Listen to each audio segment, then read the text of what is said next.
વિદ્યાર્થી મિત્રો, STI 3 men's બેચમાં તમારું બધાનું સ્વાગત છે. ગુજરાત કેરિયર એકેડેમી જુનાગઢ તરફથી હું ડૉક્ટર અતુલ સર બોલું છું. આજના કન્ટેન્ટ મુજબ GS1 સબ્જેક્ટ કોડ STM3 છે, જેમાં શૈક્ષણિક સંસ્થાઓની જ્યારે વાત આપણે હાલમાં કરી રહ્યા છીએ, તેમાં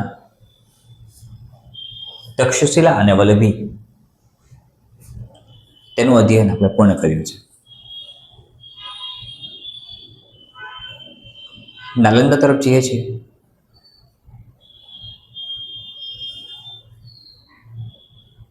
મિત્રો, એજ્યુકેશન એક વેપન છે, એક ટૂલ છે, જે સિવિલાઇઝેશનનું સિમ્બોલ બને છે. ઇવોલ્યુશનના નિયમો પ્રમાણે, પ્રિન્સિપલ્સ પ્રમાણે, સિદ્ધાંતો પ્રમાણે શૈક્ષણિક સંસ્થાઓ જે તે સંસ્કૃતિમાં જે તે સમયે અસ્તિત્વમાં આવી.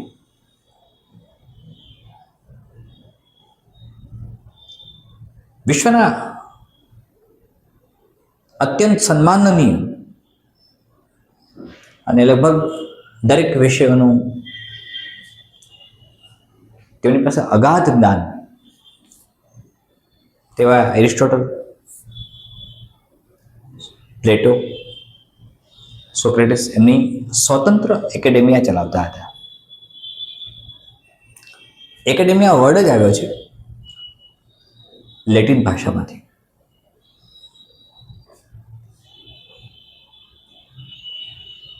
જ્યારે આપણે તક્ષશિલાની વાત કરી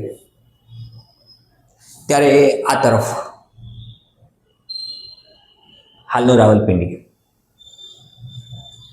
જ્યારે આપણે વલ્લભીની વાત કરી ત્યારે હાલના ભાવનગર, સૌરાષ્ટ્ર મીન્સ સૌરાષ્ટ્ર, તેનો પૂર્વ પ્રદેશ.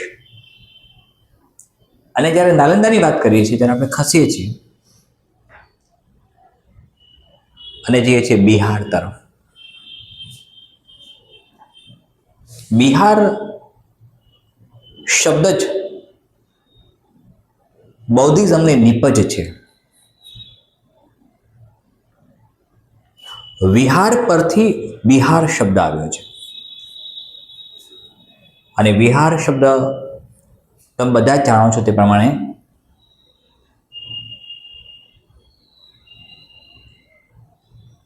બૌદ્ધિઝમનું પ્રતીક છે.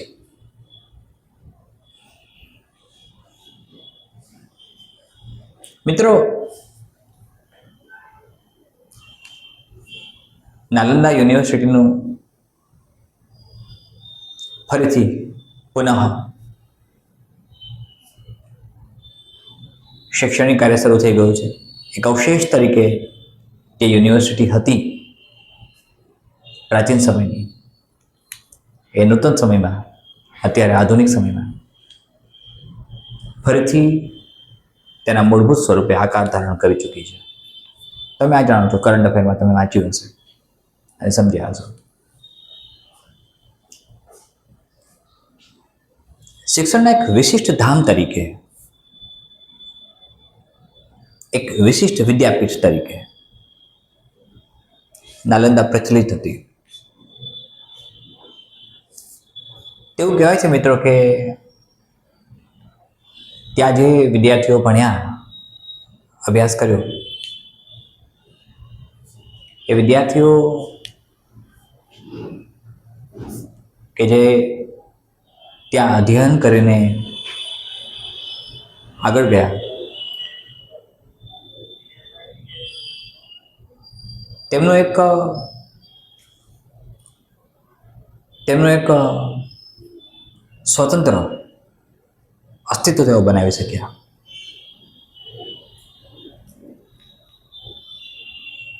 વ્યક્તિની શાલીનતા, ચારિત્ર, સામાજિકતા, પ્રતિષ્ઠા, આ બધા જ ધોરણો શિક્ષણથી નક્કી થાય છે. અને નાલંદા યુનિવર્સિટી તેમાં નિષ્ણાત હતી.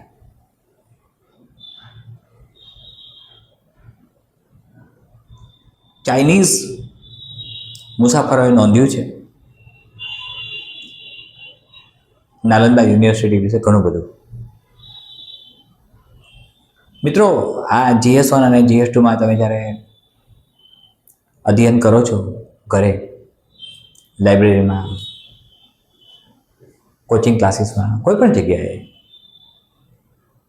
ત્યારે તમને કશું નવું નહીં લાગે, કારણ કે તમે ભણી રહ્યા છો, તમારા અભ્યાસમાં આવી ગયું છે.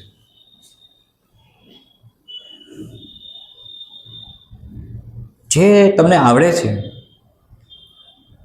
એ તમારી આવડતને, તમારા કૌશલ્યને તમારે એક્સપ્રેસ કરવાનું છે, તમારે સાબિત કરવાનું છે કે તમને આવડે છે. અને એ સાબિત તમે તો જ કરી શકો જો તમે સતત વારંવાર તેનું પ્રેક્ટિસ વર્ક કર્યું હોય.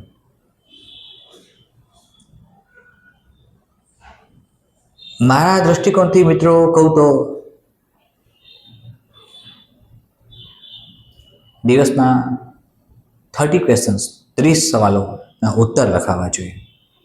તમને વધારે લાગશે, મેં તમને એક વખત સમય મર્યાદા સાથે બધું સમજાવ્યું હતું કે આટલા સમયની અંદર એક સવાલ લખાતો હોય છે, તમને 10 સવાલ પૂછાય છે, જે વિવેચનાત્મક હોય, સમીક્ષાત્મક હોય, પૃથ્થકરણાત્મક હોય. તમને એવું પૂછી શકે, નાલંદા, તક્ષશિલા અને વલ્લભી, આ ત્રણેયની કમ્પેરેટિવ એનાલિસિસ એટલે સમીક્ષાત્મક વિવેચના પૂછી શકે. ત્યારે ત્રણેયની વિશેષતાઓ, ત્રણેયના સ્થળો, ત્રણેયનું કાર્યક્ષેત્ર, તેની સમીક્ષા કરવામાં આવે. PYQ તરીકે મિત્રો GPSC 1-2 માટે પણ, DYSO માટે પણ આ સવાલ લાઇકલી સવાલ છે કે જે પૂછી શકાય. અને જ્યાં સુધી મારી સમજણ કામ કરે ત્યાં સુધી 1-2 વખત પૂછાયેલ છે.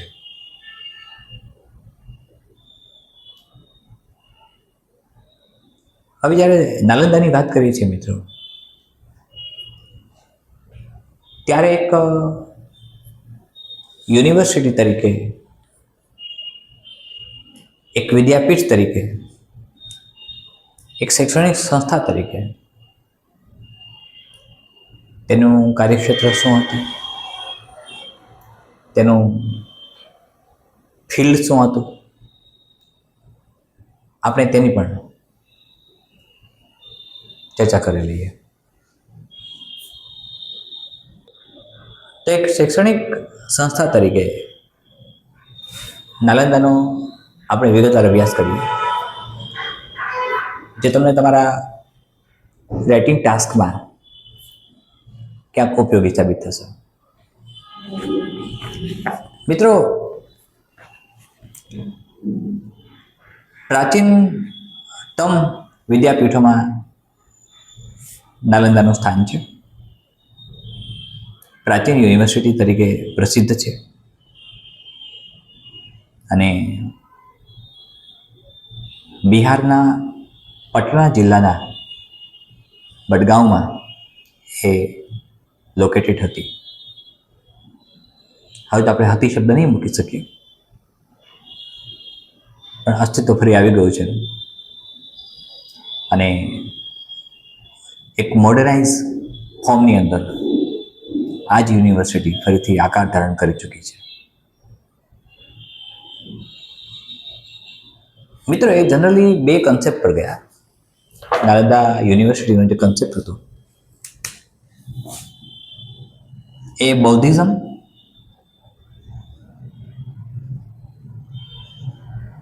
અને જૈનિઝમ,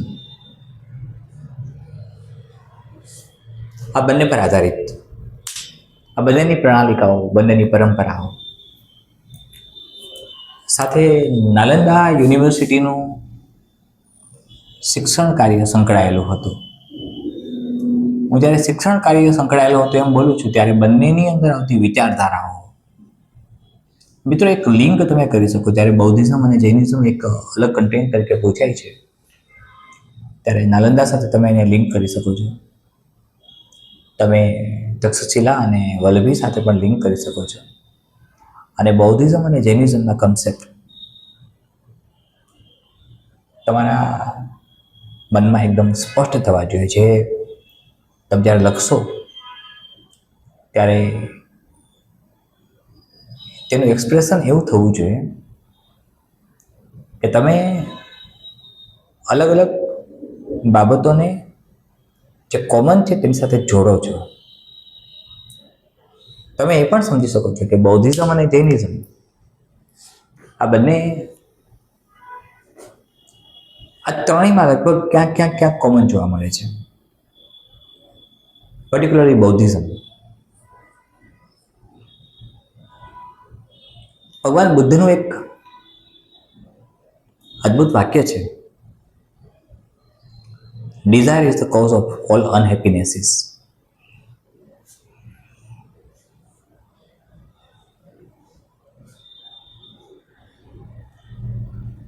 અજાતશત્રુ, બિંબિસાર, આમ્રપાલીના સમયની આ વાત. વૈશાલી ગણતંત્ર જ્યારે હતું ભારતમાં, બિહારમાં, અને તમે જાણો છો તેમ બોધિગયાની વાત તમને ખબર છે. ભગવાન બુદ્ધ વિશે બધું જાણો છો તમે. બધા જ તીર્થંકરો વિશે જાણો છો તમે. જૈન ફિલોસોફી વિશે જાણો છો. જૈન ધર્મની તાત્વિક મીમાંસા જાણો છો. બૌદ્ધ ધર્મની તાત્વિક મીમાંસા જાણો છો.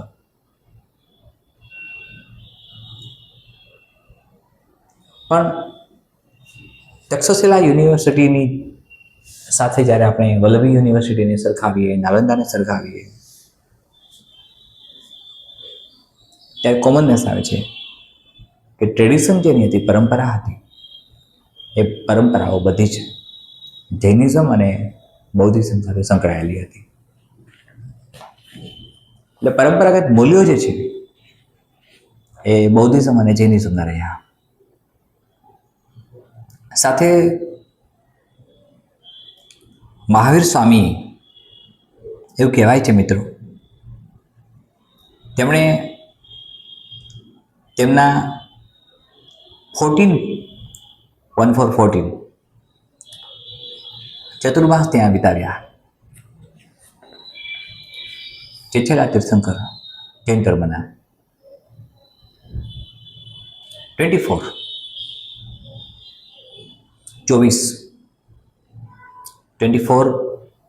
ચતુર્માસ.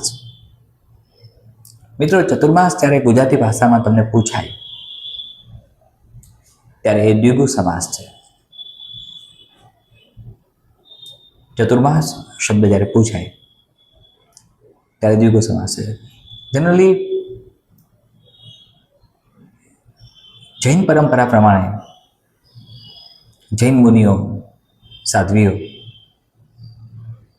ચતુર્માસ કોઈ એક સ્થળે વિતાવે, 4 મહિના, જે મોન્સૂન આપણે કહીએ છીએ તે.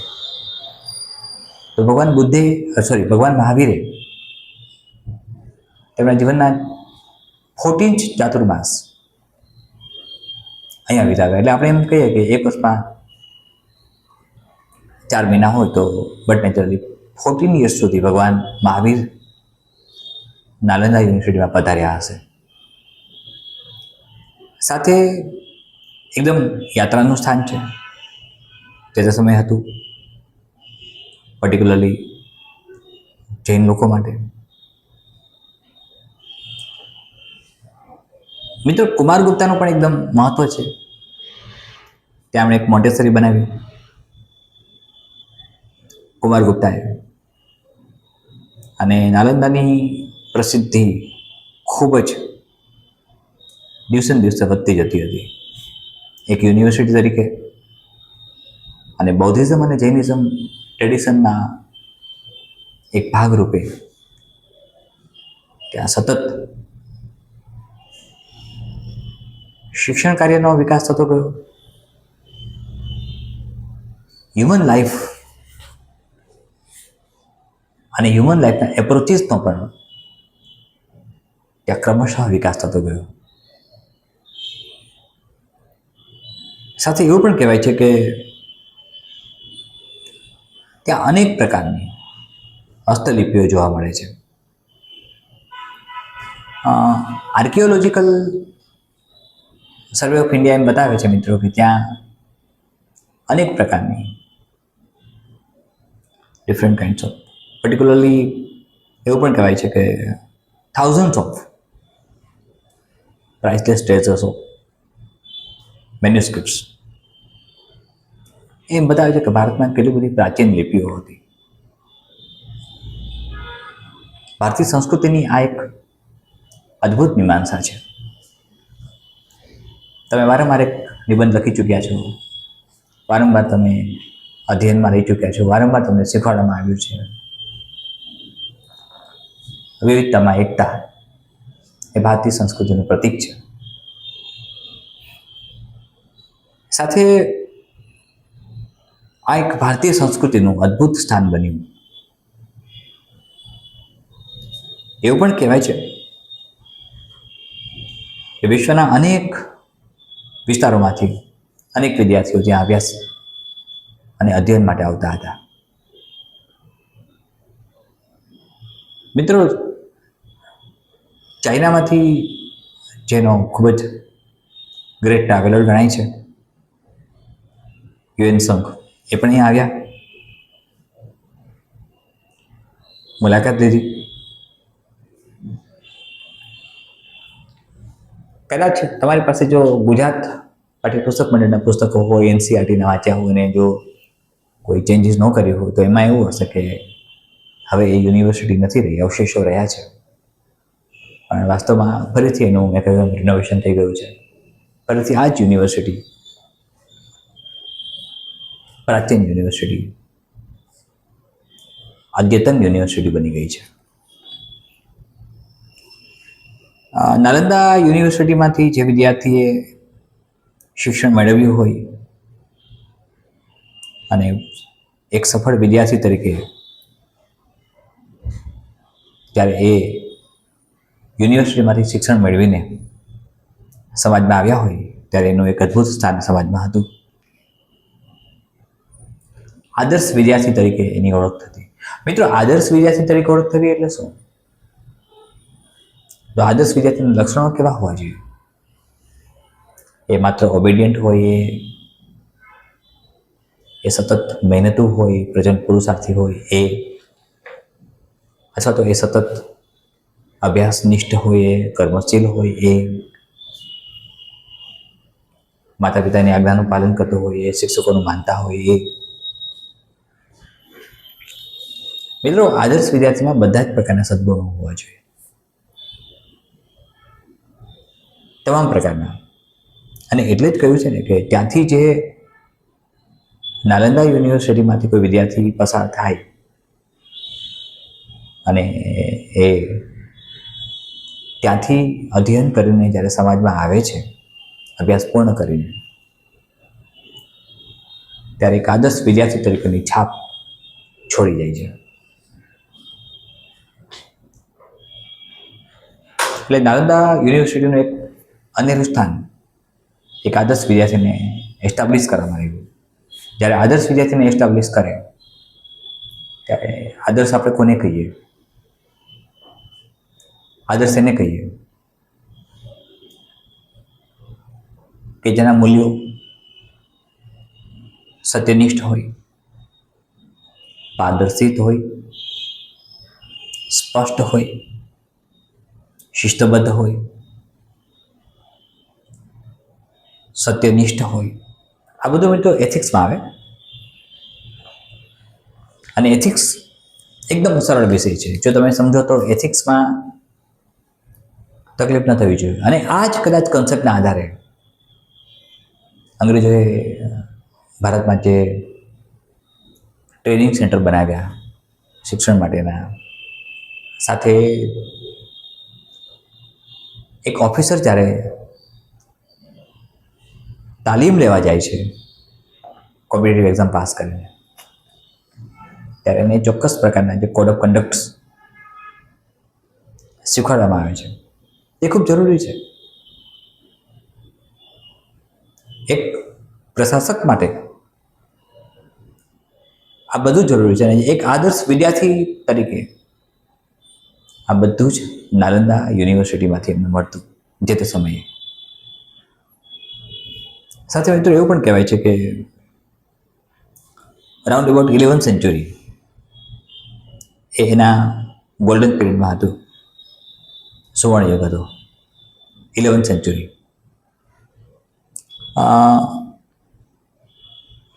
ઘણી બધી વાતો એમાં એવી આવી છે કે એ સમયે બેસ્ટ અથવા તો શ્રેષ્ઠ લાઇબ્રેરી હતી ત્યાં. મિત્રો, લાઇબ્રેરીનો કન્સેપ્ટ ખૂબ જ પ્રાચીન છે ભારતમાં. પુસ્તકોનો ભંડાર નથી મિત્રો, ખાલી ત્યાં રહેલા પુસ્તકોનો અભ્યાસ કરવાનો છે. કદાચ એક સેશનમાં મેં કહ્યું હશે, કાર્લ માર્ક્સે એની જિંદગીનો મોટાભાગનો સમય લાઇબ્રેરીમાં પસાર કર્યો. અને તમારા મને ઘણા બધા મિત્રો એવા હશે જે સતત લાઇબ્રેરીની અંદર જ વાંચતા હશે, અધ્યયન કરતા હશે.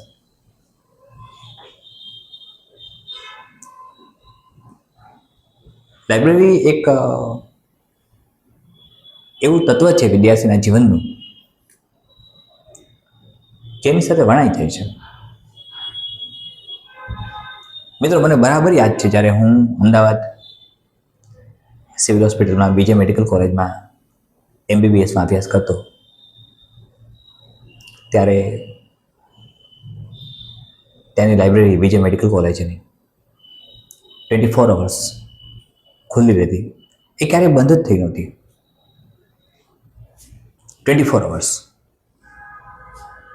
હોસ્ટેલના વિદ્યાર્થીઓ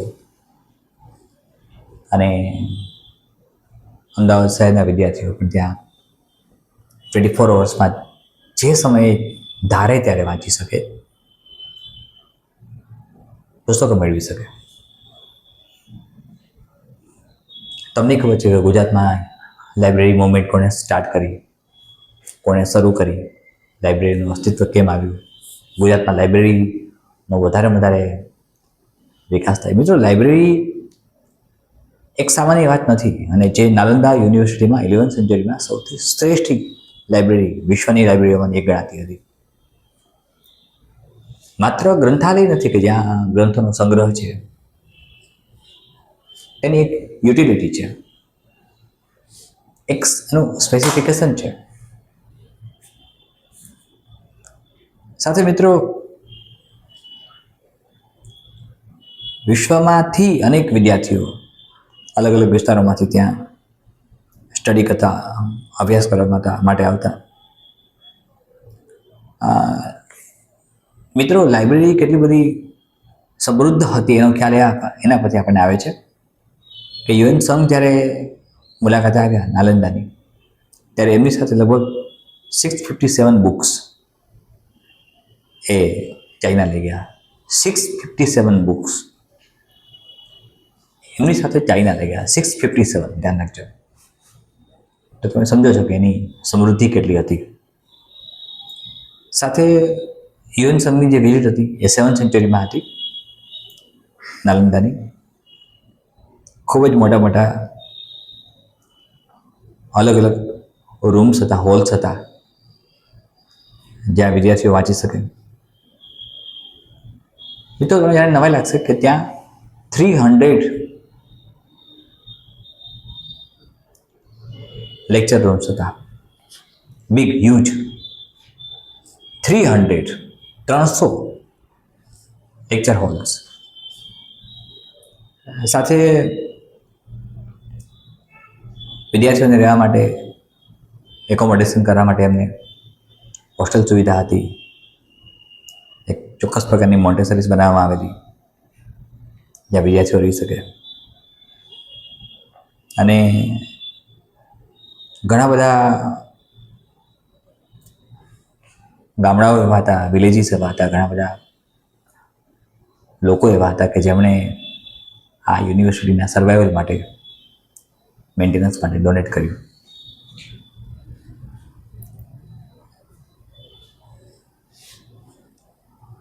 આપણે જે પ્રયોગ કરીએ છીએ મિત્રો એ નિઃશુલ્ક ખોરાક, કપડાં બધું જ ત્યાં આપવામાં આવતું. અને એ જે ગામડાઓની આવક હતી બાજુમાં આજુબાજુના, એમાંથી જે પણ નિપજ થતી તેમાંથી એનું મેન્ટેનન્સ થતું.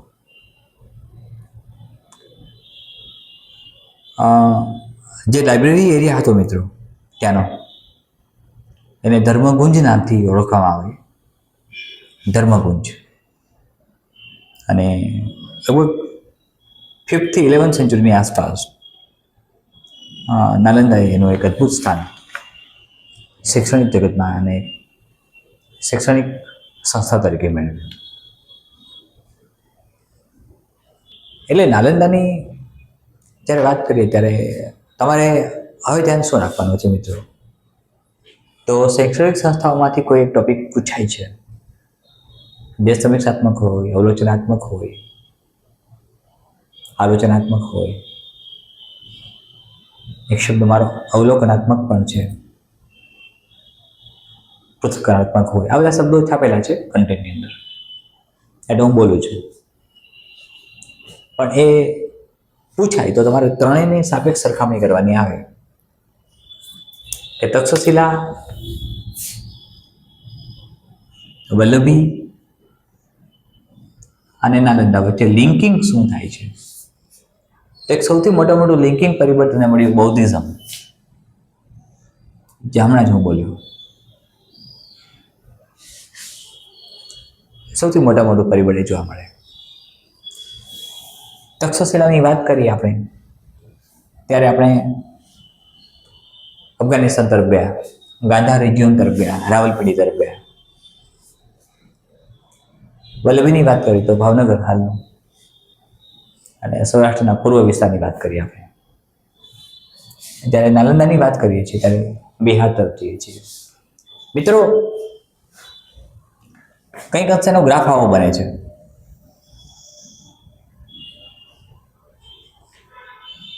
આ જે ગ્રાફ બને છે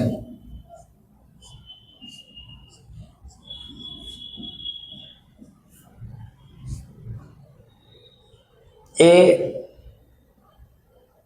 તમે જાણો છો જ્યારે સિંધુ સભ્યતા અને સિંધુ સંસ્કૃતિ ડિક્લાઇન થઈ અને આ તરફ માઇગ્રેશન શરૂ થયું લોકોનું, પર્ટિક્યુલરલી બિહાર, હાલનું બિહાર, અલગ અલગ પદ આવ્યા, ત્યાં મહાજન પદથી માંડીને ઘણું બધું આવ્યું.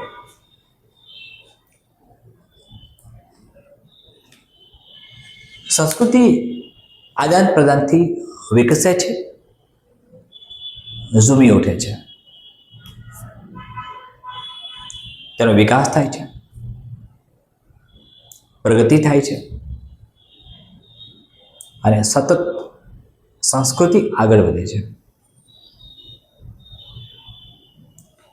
સંસ્કૃતિ આગળ વધે છે ત્યારે સાંસ્કૃતિક પરિબળોમાં અભિવૃદ્ધિ થાય છે. એક પ્રકારની એક્સચેન્જ છે, જેમાં મૂલ્યોની એક્સચેન્જ થાય છે, પરંપરાઓનું એક્સચેન્જ થાય છે, કસ્ટમ્સનું એક્સચેન્જ થાય છે, ટ્રેડિશન્સનું એક્સચેન્જ થાય છે.